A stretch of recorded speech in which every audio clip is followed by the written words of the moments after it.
On. Yes sir. यार ये class में मैसेज कर रही। जी सर, अभी करता हूँ सर।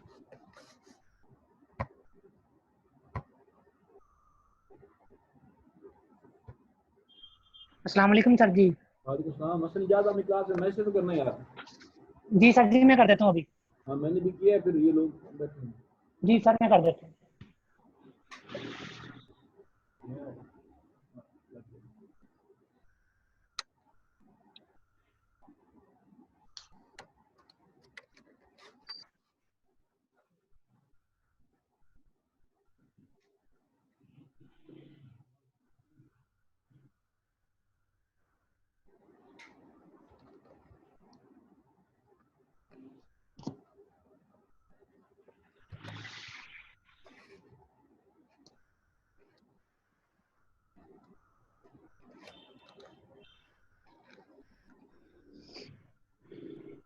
कमाल अपनी क्लास में मैसेज करो जल्दी जल्दी।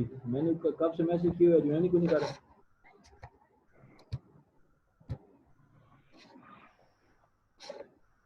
इमरान, इमरान सुन रहे हो आप? मनोर शराद, मनोर शराद,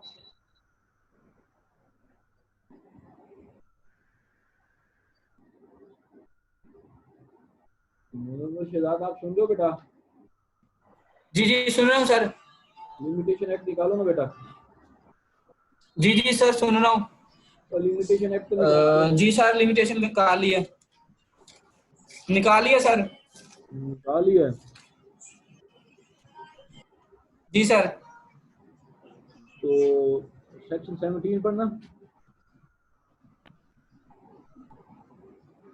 17 सर।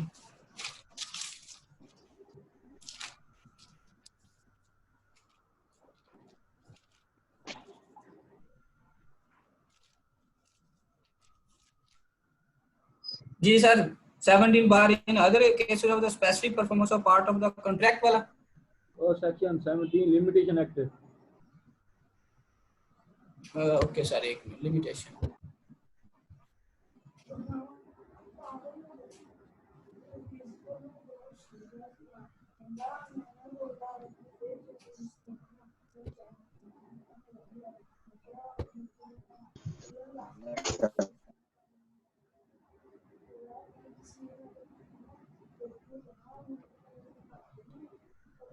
जी sir, the fact of death before high court to sue occurs. जी जी जी बोलो इसको। Sir, where a person who would, if he were living, have the right to institute the suit or make an application, die before the right to occur, the period of the limitation shall be compute from the time when there is a legal representative of the deceased capable of the institution or making such suit or application. Subsection 2, where person against whom, if he were living, a right to institute a suit or make an application would have occurred, die before the right occurs, the period of the limitation shall would the plaintiff may institute or make such suit or application. Subsection 3, nothing in subsection 1 or 2 apply to suit to before right of preemption or to suit for the possession of immovable property or an hereditary office. अच्छा जी mister Imran, roll number 22152। जी sir. पर इसको फिर स्टूम से sir मेरे पास ना इस time limitation act है नहीं। अच्छा है नहीं। शाह जी आपके पास है मिस्टर शजील हैदर शाह साहब? जी जी सर बिल्कुल मेरे पास है। जी शाह जी जरा पढ़े ना जरा सेक्शन 17 जो है इसको। जी sir, the fact of death before right to sue accrues. हाँ जी। There a person who would, if the one living have a right to institute a suit or make an application, dies before the right accrued, the period of limitation shall be computed from the time when there is a legal representative of the deceased capable of instituting or making such suit or application. Subsection 2, where a person against whom, if he were living, a right to institute a suit or make an application would have accrued, died before the right accrued. Accrues. Sir ये क्या कहते हैं sir? Accrues. दादी आपकी आवाज ही नहीं आ रही फिर, कैसे पढ़ रहे हो? अपने शहर में बैठ के आप कहाँ बैठे हुए हो? सर अब भी आ जाती, सर अब भी आ जाती। अच्छा जी निशान सर सोनी अब आ रही बात? नहीं आ रही। Roll number 21 8th semester. Sir अभी भी नहीं आ रहा? वो नहीं है भाई। सर एक मिनट। चलें बेटा आज हमने पढ़ना है section 17 of the limitation sir act. अब आ रही बात? जी अब आ रही है, अब ठीक है। सर मैं एक मिनट दोबारा बोलता हूँ। सर जी स्लो पढ़े ना ताकि चीज लोगों को समझ आ जाए। जी sir. Where a person who would, if the per living have a right to institute a suit or make an application, dies before the right accrues, the period of limitation shall be computed from the time when there is a legal representative of the deceased capable of instituting or making such suit or application. ठीक है। Where a person against whom, if he were living, a right to institute a suit or make an application would have accrued, dies before the right accrues, the period of limitation shall be computed from the time when there is a legal representative of the deceased against whom the plaintiff may institute or make such suit or application. बात सुन लें। तो आपको आसान अल्फाज में बता दूं कि बंदा गया जी मर, बंदा गया, इफेक्ट ऑफ डेथ जिसका बात हम कर रहे हैं ना, before the right to sue accrues to him. ठीक है। अब बात आ गई किस चीज की कि आपने एक सूट फाइल करना था, लेकिन जो काज ऑफ एक्शन थी ना उससे पहले ही जो बंदा है वो क्या गया, मर गया। लेकिन जो राइट ऑफ सू है उसका वो उस शख्स पे डिवॉल्व करता है जो at the time of such the death of such plaintiff और डिफेंडेंट वो वाज। अब दो बातें यहाँ पे आ जाती हैं। अब सपोज मरने वाला पाकिस्तान में मरा, लेकिन जिस पे राइट लीगल रिप्रेजेंटेटिव था, जिस पे राइट आ रहा था कि वो सूट फाइल कर सकता है, या तो वो माइनर था, क्या था जी, माइनर था, या वो क्या था, कोई लिमिटेशन एक्ट के अंदर जो भी टर्म्स एंड कंडीशंस बता दी गई है ना जी, ठीक है, उसके मुताबिक वो कॉम्पिटेंट नहीं था। या मैं ऐसे कह दूं कि वो उसने पाकिस्तान में केस फाइल करना था, लेकिन उसने क्या किया, उसने at the time of such जब उसका वो सूट जो राइट था उसने सूट फाइल करना था, तो वो कहाँ पे था, पाकिस्तान से बाहर था। अब ला ये कहता है कि जो जिसका राइट था बेसिकली उसकी हो गई डेथ, उसकी क्या हो गई जी, डेथ, उसकी क्या हो गई, डेथ। अब क्या उसका जो वो राइट है, राइट टू सू, वो इन्फ्रिंज तो नहीं हो, वो खत्म तो नहीं हो जाएगा, वो खत्म तो नहीं हो जाएगा। ला कहता है नहीं, ठीक है। अगर जो काज ऑफ एक्शन है वो रोज हुई, ठीक है, और जिस शख्स ने क्या करना था, सूट फाइल करना था, उसकी क्या हो गई, मौत वाक़या हो गई। अब इसका राइट ऑफ कोर्स जो होते हैं लीगल रिप्रेजेंटेटिव पे आ गया। तो लीगल रिप्रेजेंटेटिव जो है ना, जब तक ये एक आपको स्टोरी सुना रहा हूँ सेक्शन 17 की, अभी तक मैंने कोई प्रिंसिपल नहीं बताया, ये बता दूं आपको कि जो उसका जो राइट टू कंप्यूट होगा ना, उस दिन से होगा जब उसका लीगल रिप्रेजेंटेटिव इस काबिल हो जाएगा कि वो सूट फाइल कर सकता है, वो सूट फाइल कर सकता है। यानी कि किसी के मर जाने से टाइम ऑफ लिमिटेशन खत्म नहीं होता अनटिल अनलेस जो आपका लीगल रिप्रेजेंटेटिव है, जो उसका वारिस है, वो इस काबिल हो जाए कि वो सूट फाइल कर दे। जब वो काबिल हो जाएगा तो उस दिन से आप क्या कर सकते हो, सूट फाइल, आपकी लिमिटेशन जो टाइम है वो क्या हो जाएगा, रन करना यानी कि स्टार्ट हो जाएगा। अदरवाइज जो अगर उसका डेथ है, डेथ से लेके उसकी कॉम्पिटेंसी तक, ठीक है, उस टाइम तक आप जो लिमिटेशन है ना आप काउंट नहीं करोगे। लिमिटेशन जो है वो आपके हक में आना है, ठीक है। आप इसको ये नहीं कह सकते कि जो वो आपका जो शख्स था वो मर गया तो उसमें केस फाइल करना था, लेकिन ला ये कहता है जो सेक्शन 17 है ना, उसके राइट को क्या करता है, प्रोटेक्ट करता है जो मर गया, और उसका जो लीगल रिप्रेजेंटेटिव है उसके राइट को सिक्योर करता है। यहाँ तक बात समझ आई या नहीं आई? हाँ जी सर ये जो रिप्रेजेंटेटिव है ये कब काबिल होगा? शायद जब आप बालिग हो जाएंगे, जब आपको कोई ऐसी, अब मैं अभी यहाँ पे क्या आपको जुगत कराऊं कि जब आपको कोई लीगल बार नहीं होगा, जब आपको सूट फाइल करने का यानी कि क्या होगा, राइट आप, यानी कि अगर आप पाकिस्तान से बाहर हैं, आप पाकिस्तान की से वापस आ जाते हैं, जिस दिन आप पाकिस्तान वापस आएंगे उस दिन से जो आपका वो टाइम होगा वो क्या होगा, स्टार्ट हो जाएगा। यानी कि आपके अल्लाह माफ करे आपके अब्बा जी ने केस फाइल करना था, लेकिन अनफॉर्चुनेटली क्या हो गया, डेथ हो जाती है। ठीक है, डेथ के बाद राइट आ जाता है शहीद हैदर शाह साहब पे। तो शाह साहब होते हैं उस टाइम करबला में क्या कर रहे होते हैं, जियारात। जब वापस आते हैं तो उस दिन से शायद आपका टाइम रन होगा, जितना अरसा आप बैठ रहे हैं उस दिन से आपका जो टाइम है वो क्या होगा, स्टार्ट नहीं होगा। समझ आ गई बात की? उस दिन से आपका टाइम स्टार्ट नहीं होगा जिस दिन से उनकी वो जो थी, अल्लाह आपको भला करे, डेथ हुई। यानी कि कहने का मतलब ये है, या आप बच्चे थे, या आप क्या थे, बच्चे थे, आप क्या थे, बच्चे थे, या कोई आपको लीगल डिसेबिलिटी थी जिसकी वजह से शायद आप सूट फाइल नहीं कर सकते थे, आप सूट फाइल नहीं कर सकते थे। लिहाजा वो उस टाइम पे आप पे आएगा जब शादी आप कॉम्पिटेंट हो जाओगे, आपके कोई लीगल बार नहीं होगा, आपके कोई लीगल बार नहीं होगा। समझ आ गई बात की? जब आपको कोई लीगल बार नहीं होगा, आप लीगल रिप्रेजेंटेटिव हो, तो आपका जो राइट है ये क्या रहेगा, सिक्योर रहेगा। समझ आ गई शाह जी?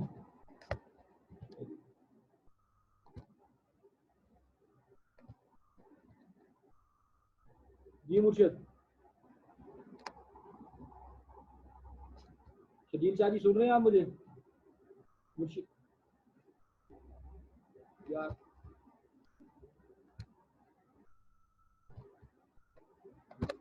जी जी सर, जी जी बिल्कुल समझ लगी सर। वो सर वो ऑफ था, म्यूट किया हुआ था। जी इमरान, मैंने तो किसी को मूव नहीं किया हुआ यार। जी सर वो ऑटोमेटिकली आई थिंक हो गया होगा। अच्छा सर, ये मरने वाले का पाकिस्तान से बाहर मरना लाजमी है, या पाकिस्तान में भी अगर उसकी डेथ हो जाती है तो बाद में लीगल रिप्रेजेंटेटिव के पास ये राइट चला जाएगा? ना ना ना ना ना, ना बाहर होना जरूरी है। एक बात, अगर वो पाकिस्तान के अंदर है तो फिर वो लीगल डिसेबिलिटी भी होगा तो फिर उस चीज को एंजॉय कर सकता है। अगर वो जेल में है तो फिर बात हम कर सकते हैं, अदरवाइज पाकिस्तान के अंदर भी है और उसको ये भी पता है कि देखो मेरी बात सुनो इमरान, ये जो इफेक्ट ऑफ डेथ आवाज बहुत कम आ रही है मेरी, अब आ रही है जी? जी सर। सर बहुत स्लो आ रही है सर आवाज। अच्छा, इसमें ये बेटा आपका नेट का मसला होगा, मेरा आज नेट का मसला हो ही नहीं सकता, मैं तो जंग आया हूँ, इसलिए इस नेट की वजह से दारादारी में वाकई उसका मसला होता होगा, लेकिन मैं तो आज बैठे इसलिए इधर आती हूँ कि ताकि ये बात है इसको कवर की। अच्छा बेटा, मैं बात कर रहा हूँ जो आपका सेक्शन है ना 17, समझ आ गई बात की? अब मैं आपको कह रहा हूँ कि पहली बात ये है कि आपने सूट फाइल करना था, सपोज हम कहते हैं 16 मार्च को, ठीक है, आपने सूट क्या करना था 16 मार्च को, लेकिन डेथ हो जाती है 1 मार्च को। समझ आ गई बात की? अब क्या हो गई, डेथ हो गई 1 मार्च को। अब जो जिसने जो लीगल रिप्रेजेंटेटिव था ना, समझ आ गई बात की, वो पाकिस्तान से बाहर था। समझ आ गई बात की? तो जब तक वो जो आपका लीगल रिप्रेजेंटेटिव है ये बाहर वापस नहीं आ जाता, पाकिस्तान के अंदर नहीं आ जाता, तो उसकी मौत की वजह से आप ये नहीं कह सकते कि मेरा टाइम शुरू है, टाइम एक्सपायर हो जाना ना। जब वो बाहर से अंदर घर आएगा, पाकिस्तान में आएगा, उस दिन से जो होगा आपका टाइम लिमिट जो होगा वो स्टार्ट होगा। एक बात। दूसरी बात यह है बेटा, अगर आप सपोज जो आपका वो लीगल रिप्रेजेंटेटिव है, ठीक है, वो कॉम्पिटेंट ही नहीं, अनएबल टू फाइल, यानी कोई उस पर लीगल बार है। सपोज लीगल बार कौन सा, जिसको लिमिटेशन एक्ट कहता है, ठीक है, जब उसकी लीगल यानी कि उसकी माइनर है, आइडियोसी है, लुनेटिक है, कोई भी डिजीज में है जिसको ये कानून उसको प्रोवाइड कर रहे हैं, जब तक वो फिट नहीं हो जाएगा उस टाइम तक वो केस जो आपका वो टाइम आप उसको डिडक्ट नहीं कर सकते। टाइम उस टाइम स्टार्ट होगा जब वो fit for the filing of the case होगा। The basic object of section 17 ये, समझ आ गई बात की? ठीक है, क्योंकि ये कहता है कि व्हेन द टाइम ऑफ जो ये limitation will start when the legal representative of the deceased become in such position to file the case. अब बेसिक जो ऑब्जेक्ट है इस सेक्शन का तो मैं आपको बताऊं। अच्छा, इसके बाद जो आपका सेक्शन 17 है, सब सेक्शन 1 है, समझ आ गई बात की? कि जो आपका पहली बात वो कहता है कि if a person is living, if a person is, पहली बात अगर मैं आपको बताऊं, if a person is living and has a right to file and suit, ठीक है, तो जो अब उसने क्या करना था, केस फाइल करना था। अब अच्छा, दूसरी बात ये जो ये सेक्शन है, just it is applicable to the suits and applications. ये क्या है भला, अभी ये मैं पहली बात आपको तो बता दूं, सब सेक्शन 1 में पहली बात आ गई कि सूट एंड एप्लीकेशंस में अप्लाई करता है, अपील्स का जिक्र नहीं आया इसमें, समझ आ गई। इसके बाद नेक्स्ट वो कह रहा है बेटा, अगली बात सुन लो, सेक्शन 17 सब सेक्शन 1 कहता है कि when a person who is living has a right to file an suit but before the filing of suit he dies, वो क्या हो जाता है, बिफोर जो है जो उसका राइट अक्सर उसने करना होता है उससे क्या हो जाता है, उसकी डेथ हो जाती है, ठीक है। तो इसका जो टाइम पीरियड होगा शैल बी कम्यूटेड, जो स्टार्ट होगा फ्राइम जब उसका लीगल रिप्रेजेंटेटिव जो होगा ना, जो इस काबिल हो जाएगा, कैपेबल ऑफ बीइंग जो है सच एप्लीकेशन और सूट, जब उसका जो लीगल रिप्रेजेंटेटिव होगा ना वो इस काबिल हो जाएगा कि वो क्या कर सकता है, सूट फाइल कर सकते हो, तो उस टाइम आपका जो ये टाइम है आपने क्या करना है, काउंट करना है, समझ आ गई बात। अगर उसका जो माइनर है अभी कैपेबल नहीं है तो आप उसका टाइम स्टार्ट नहीं कर सकते, समझ आ गई बेटा बात की जी। सेक्शन 117 सब सेक्शन 1 की समझ आ गई जी। हाँ जी, तो भाई आवाज आ रही है? जी जी सर, समझ लग गई सर। अच्छा, अब सब सेक्शन 2 जी, समझ आ गई जी बात? सर आ रही आवाज।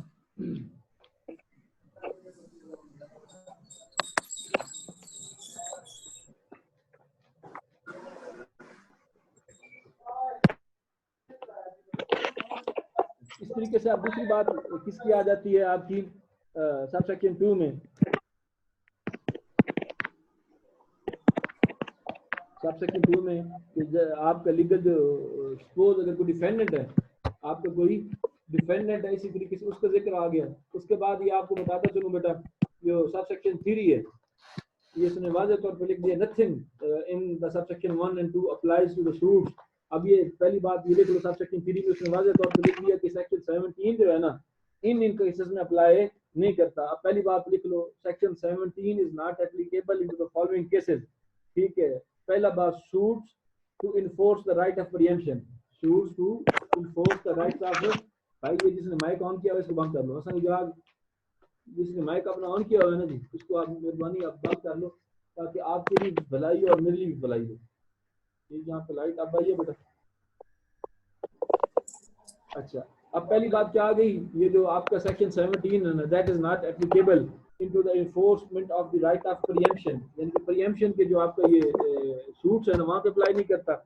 उसके बाद उसने जिक्र किया पोजेशन का, राइट जो है ये आपका section 17 is not applicable into the possession of the immovable property, यानी कि अगर आपको कोई झगड़ा है जिस चीज का, कोई इमूवेबल प्रॉपर्टी का झगड़ा होगा तो ये वाली लिमिटेशन, ये वाला सेक्शन 17 जो वो अप्लाई नहीं करेगा। उसके बाद आपको कोई हेरिडिटी ऑफिस है, यानी कि आपको विरासत का मामला है, ठीक है, तो तीसरी बात ये वहां पे अप्लाई नहीं करेगा। और चौथी बात आपको बता दूं, section 17 is not applicable in the case of appeal, ठीक है, not applicable to the appeals.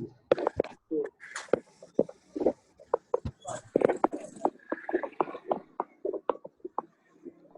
समझ आ गई बेटा बात की। तो ये जो सेक्शन 17 है ये इन 4 सर्कमस्टांसेस में अप्लाई नहीं करता। पहली बात, अगर आपका झगड़ा किस चीज का, तो इमूवेबल प्रॉपर्टी का पोजेशन है। उसके बाद आपका कोई प्रीएम्पशन का सूट है। और तीसरी बात मैंने क्या बताई, जो आपका हेरिडिटी ऑफिस है। और चौथी बात की जो आपका अल्लाह भला करे इन the case of appeal section 17 है, इट इज नॉट एप्लीकेबल, ठीक है।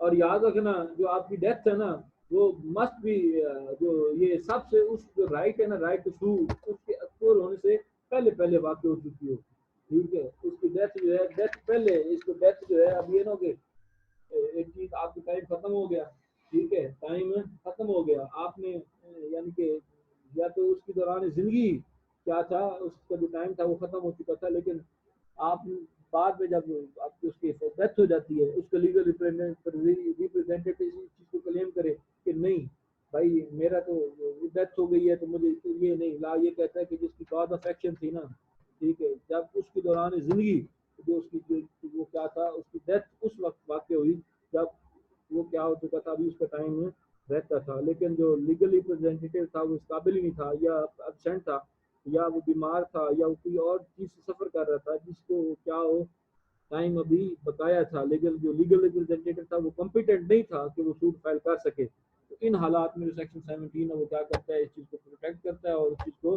सिक्योर करता है, किस चीज को, लीगल रिप्रेजेंटेटिव की टाइम ऑफ लिमिटेशन। समझ आ गई बेटा बात की? अब यहाँ तक सेक्शन 17 की कोई बात अगर आपने पूछनी है, या कल वाले इंजंक्शन के बारे में आपने कोई बात पूछनी है, आर्डर 39 के बारे में नोट्स मैंने आपको प्रोवाइड कर दिए थे, ठीक है बेटा। और इंशाल्लाह उम्मीद है कि इसके भी मैं बना लेंगे हम क्वेश्चन, तो ये भी मैं आपको जो आज का लेक्चर है इसको भी आपको नोट्स आपको मिल जाएंगे। तो आपने बेटा कोई बात मेरे से पूछनी है, कोई आपने सवाल करना है, ठीक है, तो जी बिस्मिल्लाह आपने शुरू करें। मैं आपको एक्सेस दे देता हूँ सबके पास। किसी ने क्वेश्चन करना है कल वाले लेक्चर से, जी बिस्मिल्लाह आप क्वेश्चन करें ताकि मैं आपको जवाब दे सकूँ। कोई बात सेक्शन 17 की आपको नहीं समझ आई तो आप बता दें।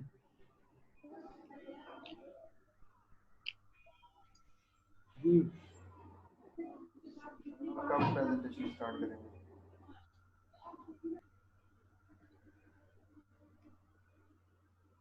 देखो क्वेश्चन आपने पूछने किसी ने, ये मैं फिर पूछ लूँ, फिर आप सारे क्लास छोड़ते चले जाओगे।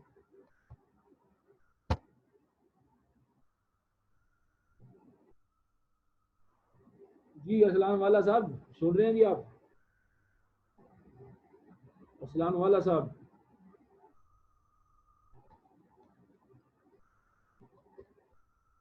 असलान वाला साहब आप सुन रहे हैं जी?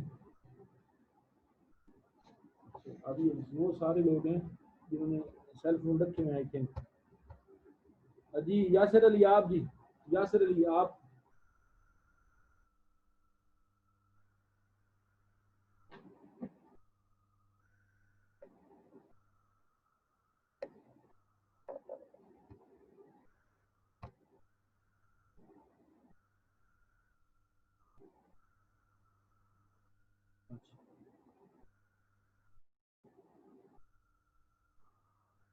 असद रहमान बेटा आपने तो बात पूछनी है।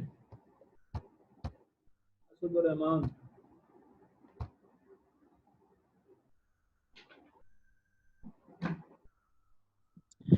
सर जो आपने नोट्स प्रोवाइड किए थे उसमें क्रॉस डिग्री थी सर एक, सर वो थोड़ी सी बता दें।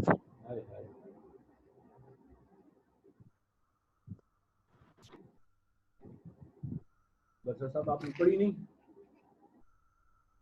हाँ जी सर पढ़ी है तो सर वो थोड़ा सा ना वो पता नहीं चला सर उसमें। किस चीज का नहीं पता चला, मुझे बताओ तो सही। अच्छा सर, जब हमारा डिफेंडेंट मर जाता, हाँ जी सर डिफेंडेंट मर जाता, फिर इसी तरह वो माइनर की वो बाद में जब वो सब उसका माइनर रिप्रेजेंटेटिव बालग होगा उस पर लायबिलिटी आ जाएगी। जी बिल्कुल ऐसी है। हाँ जी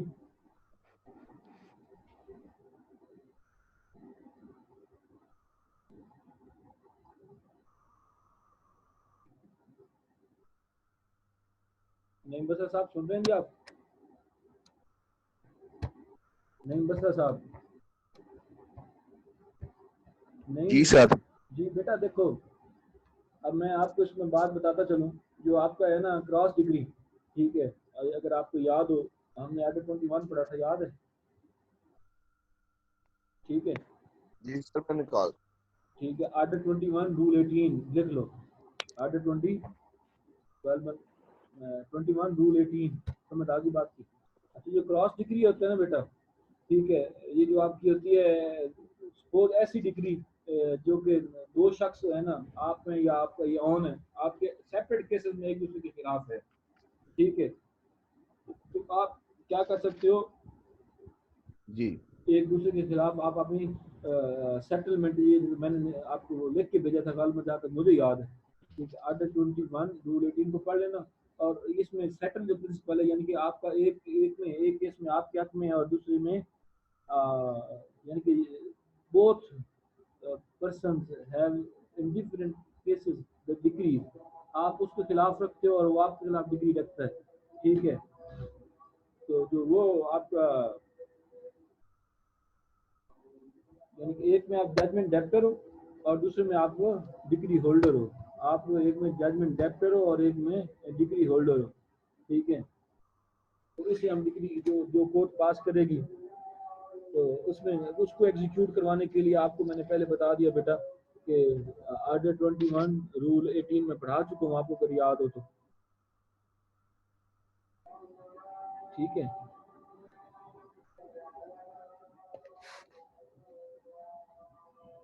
मुझे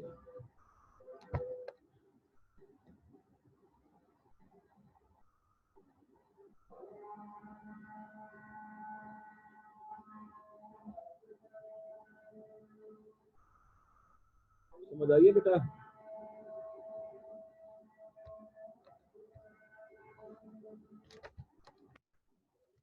जी सर आ गई। तो बेटा ये होता है क्रॉस डिग्री, जब आप एक कोर्ट में होते हो ना, ठीक है, एक कोर्ट में आप लेके खड़े होते हो, उसमें आप कहते हो कि इधर मैं बेशक जज में डेप्टर हूँ, लेकिन उस कोर्ट में जो मैं डिग्री होल्डर हूँ, ठीक है। तो इसमें कोर्ट का वो डिग्री एक दूसरे को आपकी सेटलमेंट करके डिग्री पर पास करके कुछ हम क्या कहेंगे, क्रॉस डिग्री हम कहेंगे, ठीक है। और इसमें मैंने आपको बता दिया बेटा, आर्टिकल 21 और रूल 18 में इसमें मोड हमने पढ़ा था एग्जीक्यूशन का, तो ये वाली डिग्री आपकी क्रॉस डिग्री होगी, जिसको बाद में एग्जीक्यूट करवाया जाएगा, ठीक है। तो ठीक है इसमें सर। क्रॉस डिग्री में ये बातें आती होती हैं, जहाँ तक मुझे एग्जैक्ट याद नहीं है, कि डिग्री आपकी हर, यानी कि एक में आपने क्या होना है, मुद्दई होना है, एक में आपने मुद्दा लेना है, ठीक है।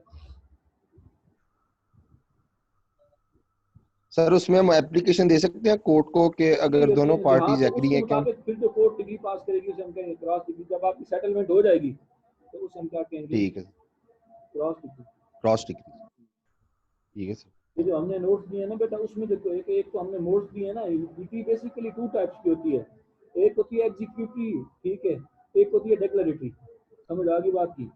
तो जी फिर हमने उसकी लिखी है क्लासेस, यानी कि काइंड्स ऑफ डिग्री। उसकी 6 किस्में हमने लिखी हैं, 6 किस्म की डिग्री। अगर आप डिग्री वाला क्वेश्चन जाके पढ़ोगे ना नोट्स में से, एक तो शॉर्ट नोट्स में मैंने गालतन जी लिखवाया था क्रॉस डिग्री वाला, पता नहीं आप किसकी बात कर रहे हो, ठीक है। एक शॉर्ट नोट जी था, सर, वो शॉर्ट नोट्स जो हाँ आपने सेंड किए हैं हाँ, सर। एक उसमें क्रॉस डिग्री, और एक आप जब ये लॉन्ग क्वेश्चन है ना, लॉन्ग क्वेश्चन, जी लॉन्ग क्वेश्चन, उसमें डिग्री की जो 6 क्लासेस है उसमें भी हमने जिक्र किया है क्रॉस डिग्री।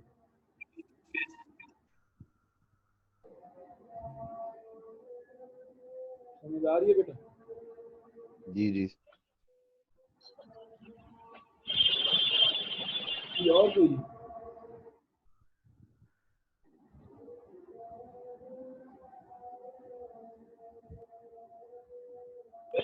अस्सलाम वालेकुम सर।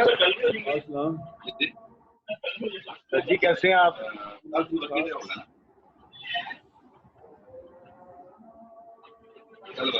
भाई जी लाइट में बैठे, सर अंधेरे में बैठे हुए हैं। लाइट आप आइए, अब तो चैन है। पहले जब मैंने ये वीडियो बंद की ना, इसका पसीना बहुत आ रहा था। सर अल्लाह की कसम हम आपका देन नहीं दे सकते। कोई बात नहीं, काश कि मैं भी शहर में होता, बस इस चीज की असरत है। सर मैं भी गांव में रहता हूँ, ये एमए मारते सर।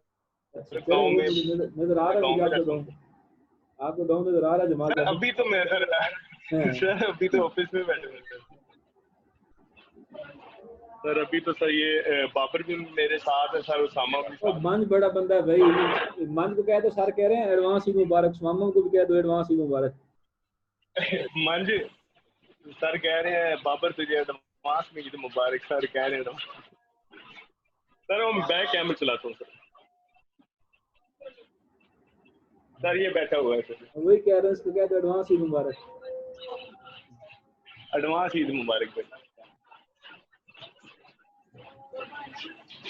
सर बहुत गर्मी में बैठे हुए थे, जंग में तो गर्मी भी बहुत ज्यादा होती है।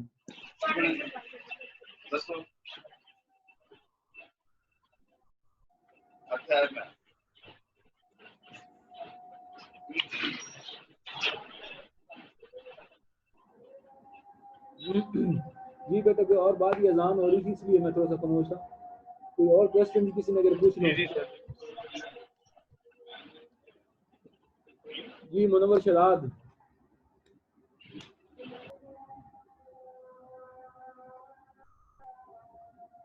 हाँ जी सर जी, कोई बात पूछनी है? सर एक ही बात है कि अगर जो वालिद है अगर वो फोत हो जाता है, उसके बाद उसके लीगल रिप्रेजेंटेटिव आ जाते हैं। अगर लीगल रिप्रेजेंटेटिव बच्चा है तो वो अपना थ्रू लीगल गार्डियन सूट कर सकता है? वो नहीं कर सकता, अगर उसकी वालदा है तो वो कर सकता है। वो देखो मेरी बात सुनो, अगर वो करना चाहता है ना, उसके पहले तो देखो ना, जैसे कि जमाल जाफर बात कर रहा है, उसकी वालदा करेगी, अगर जो उसका लीगल रिप्रेजेंटेटिव आएगा, जो लीगल रिप्रेजेंटेटिव होगा, जिसको हम कहते हैं लीगल रिप्रेजेंटेटिव, अगर आपने उसका लेना है तो फिर जब तक उसका गार्डियन मुकर्रर नहीं होगा ना, जब तक उसका गार्डियन मुख्तार नहीं बनेगा, यानी कि अगर माइनर के जरिए भी आपने सूट फाइल करवाना है ना, तो जब तक उसका गार्डियन नहीं बनेगा उस टाइम तक टाइम लिमिटेशन स्टार्ट नहीं होगा, टाइम रन नहीं करेगा, आपको माफी होगी। ठीक है सर। जी सर। जी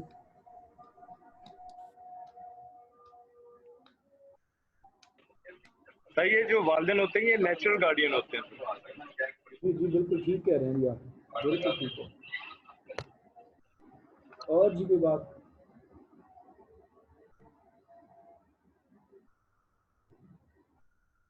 जमाल जाफर को बात पूछनी है? और सर मैं तो आपको स्पेशली कॉल करूंगा सर। हाँ ये तो तेरी बात है ना।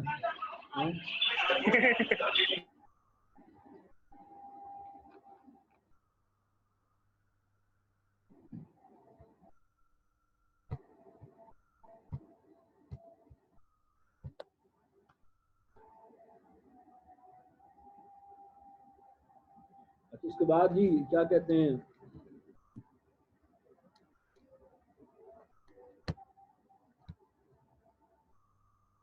जुबैर सरवर आपका क्या हाल है? तस्वीर बड़ी खूबसूरत लगाई हुई है आपने।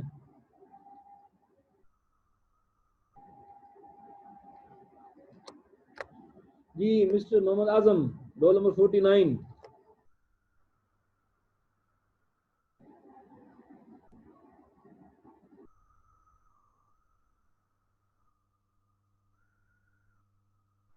और जिशान अली कुछ समझ आई है? कोई नहीं आई? Roll number 3। सर आ गई है थोड़ी बहुत। और नहीं अब मैं, देखो यार सारी बातें छोड़, मैं और सेशन शुरू करता हूँ, ठीक है? अब खुल्लम खुल्ला बताना, आ गई सर, समझ आ गई। वीडियो ऑन करना अपनी,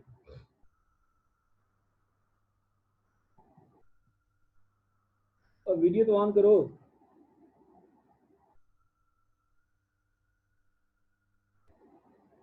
मारे सर जी ये। हाँ शर्मा रहे हैं तो सर जी। नहीं शर्माना इसमें क्यों है? सर आ गई समझ सर। तो नहीं यार वो तो मुझे पता है आज कौन सी चीज पढ़ने वाली थी। आज वीडियो पे क्यों नहीं आ रहा? आ जाएगा वीडियो पे। किधर हो निशान आप?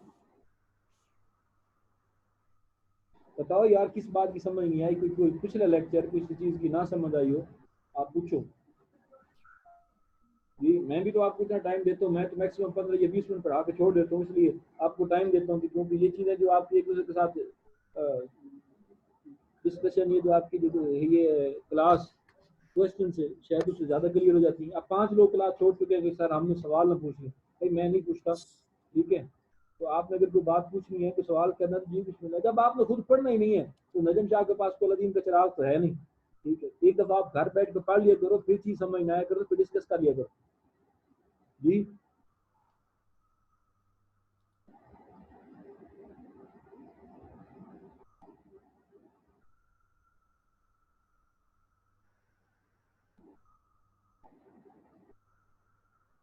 अरसलान वाला साहब आप सुन रहे हैं जी? मिस्टर अरसलान वाला,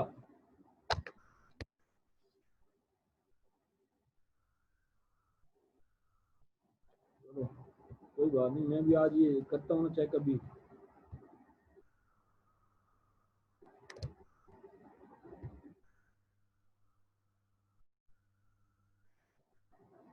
Tayyab roll number 23, mister Tayyab. उसके बाद उमर यासीन, आप सुन रहे हो? ये सारे वो शरारते हैं जिन्होंने सेल फोन रखे हैं। जी सर सुन रहा हूँ। अच्छा अवैस 31। अस्सलाम वालेकुम सर। बसलाम अवैस क्या हाल है? सर ठीक ठाक, आप सुनाएं। माशाल्लाह जी। निशान roll number 21।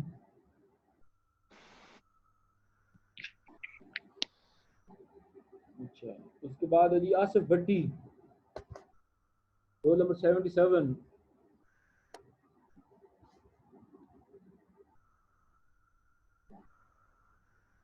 Naeem Iqbal Mangan, roll number 56, 8th semester LLB evening. ये वो शरारते हैं।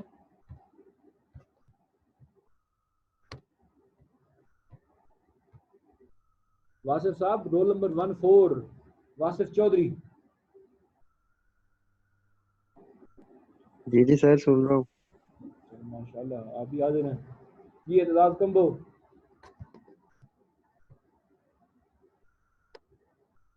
उसके बाद Zainab roll number 138 semester evening.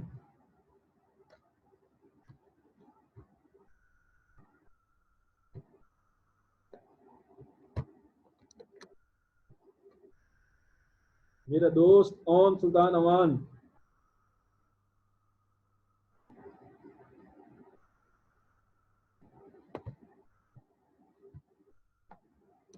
ये भी दौड़ा हुआ है।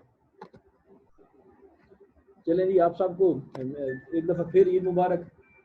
ठीक है जी, खैर मुबारक जी। और अल्लाह पाक सर आपको भी ईद मुबारक। आप सबको हामी सर आपको भी ईद मुबारक। अल्लाह पाक आपको ढेर खुशियां दे और अल्लाह पाक आपको कोरोना जैसी मर्ज से बचाए। ठीक है, दुआओं में याद रखिएगा बेटा। आमीन। अल्लाह पाक आपको सेहत दे, आप सब खुश रहो। आमीन और पढ़ते रहो, ये चीजें काम आएंगी जिंदगी में। आमीन।